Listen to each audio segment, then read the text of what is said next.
Hey guys, how's it going? What's good, man? How you doing? Doing great. Do you have any NFTs in that lovely drawer system behind you, or It's In your drawer. just random stuff. Uh, that's me too? That's exactly what I have in online. Private keys. yeah, exactly right. Yeah, I need to NFT bling out my new office. We love it. Nothing but potential there. All right, Brad. So you're previously the co-founder of Unstoppable Domains, and now you're working on a product called Real Photos that helps people verify their photos are non-AI generated, i.e., sort of giving a proof of reality stamp using blockchain metadata, amongst other things. You want to maybe just start us off by giving us the high-level pitch? What is Real Photos, and why does it matter? Yeah, so I think if you've been on the internet over the past year, you've probably encountered some AI photos. There was a excuse me, a very viral photo of the Hollywood sign in California and LA burning during the fires, and it was fake. And hundreds of people showed up to the sign to like see if it was actually burning and to go and help. So it actually created some level of chaos. Uh, this is just the beginning. We're going to have more AI generated photos than human generated photos. Most likely in 2025, we'll have the AI flippening in that category. And now we're going to have this huge problem where we no longer have an objective shared reality as humans. I think this is really dangerous, really bad, and there's a tech fix. And NFTs are great for this because what we're really doing is we have a mobile camera app. You take photos.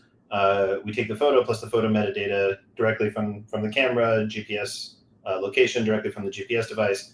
Put it all together, mint it as an NFT. Everything's hashed, so you can feel with high confidence. This photo is real. Uh, it was taken at this location and it was taken at this time. And I think that's sort of like the basis for an objective truth layer for the internet that we can all use. And so I hope that people will be able to start being able to essentially analyze photos to say like, hey, these things happened, or this town has this thing in it. Yeah, I'm curious. I want to ask you. I mean, I'm sure everyone wants to know. Is it not possible to spoof the technical aspects of this? There are a lot of. It's pretty hard. So with iPhone, we're pretty confident. There's some price, and so if you pay millions of dollars, you can do it basically whatever you want with an iPhone. So it's sort of like what is the if you have an asset that's worth less than that, then I think you have essentially monetary security similar to a blockchain network. So I think that's really all you can hope for in this world. And different Android devices will potentially not have enough security. So there are some devices that don't go far enough to where they probably won't qualify. I see. So iPhone first for now. iPhone first. We're going to Android. I'm just saying that some of the Android makers do not have a secure phone, and I see. others do. So that's the And do you use like Secure Enclave or some API that the handset or operating system manufacturers offer you? How does it work? yeah, yeah. It's very similar to what you would use if you're doing, like identity verification, banking level verification. All of those tools are, essentially the same tools that you're relying on. You're relying on for this type of verification. So basically, you can be sure that the person actually took the photo with their phone. And some other things like you can also verify that they didn't take a photo of a photo, for example, because you have this like you have 3D rendering. So Oh, you have because the thing is like if you're trying to solve for I'm a real human verifying myself through my phone camera.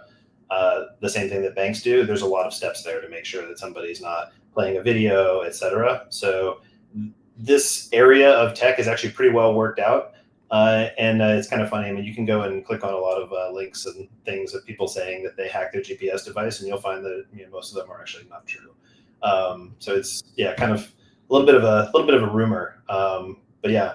In our analysis, the tech is actually working pretty well.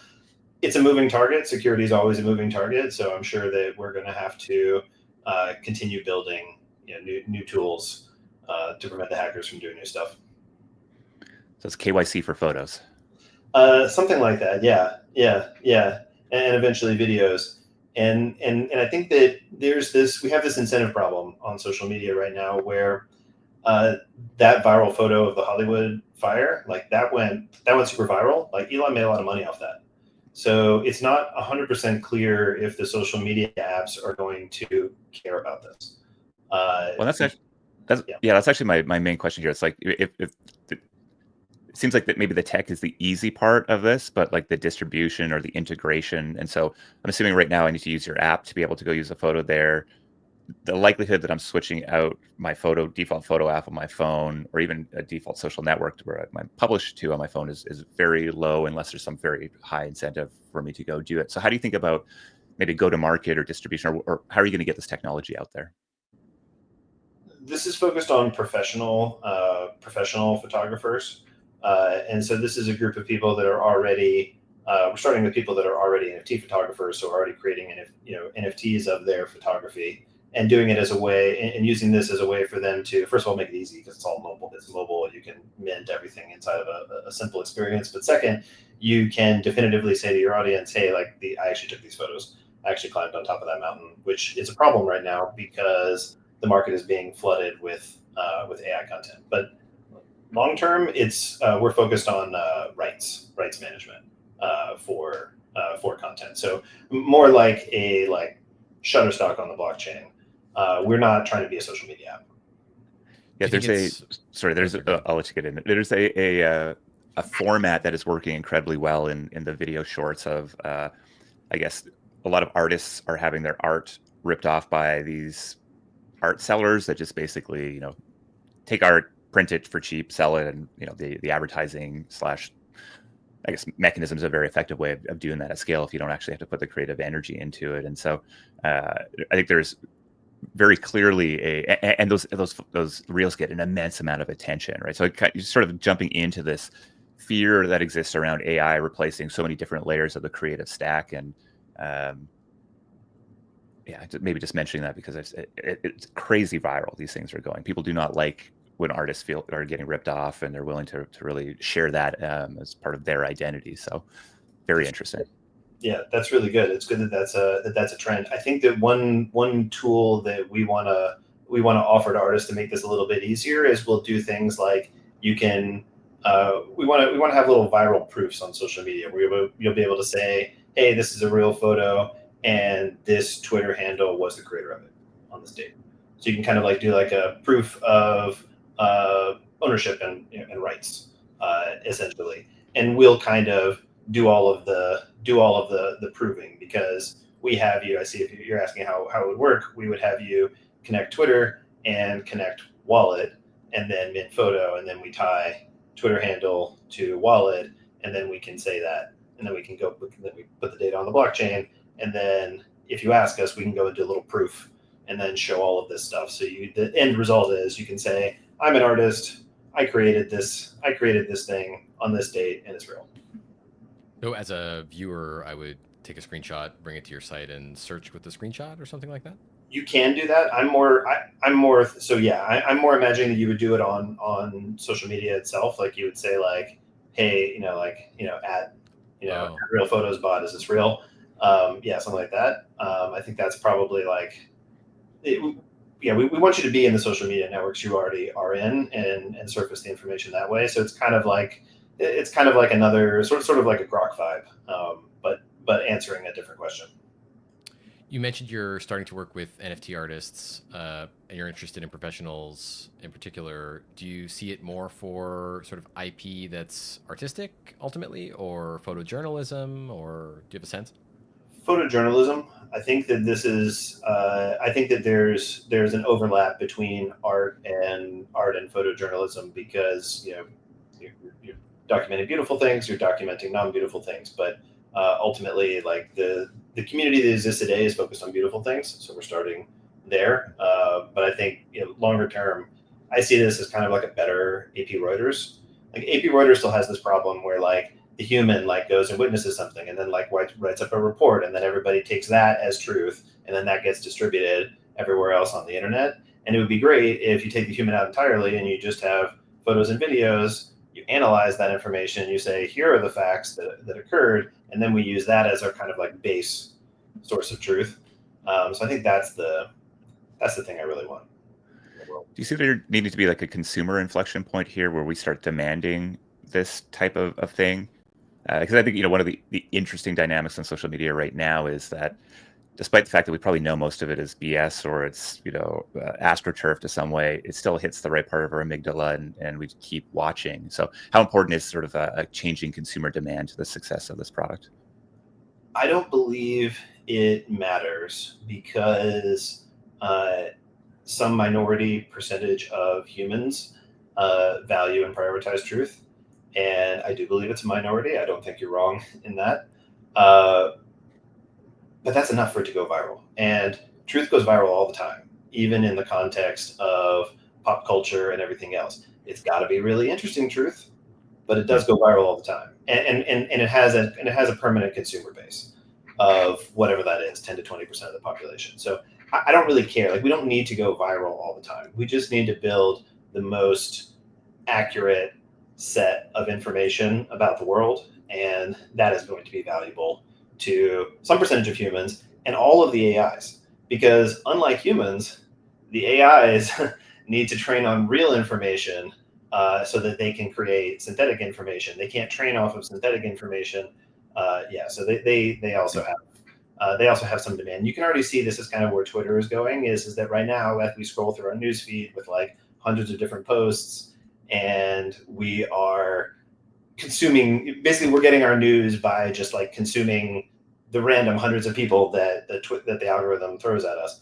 But in the future, we're probably going to get summaries from Grok, and we're going to get things surfaced to us that way, and it's going to be more like reading a news site, I would imagine, over time. And so I think that this is going to be a big problem for social media companies too, is they're going to want to train their AIs on truth.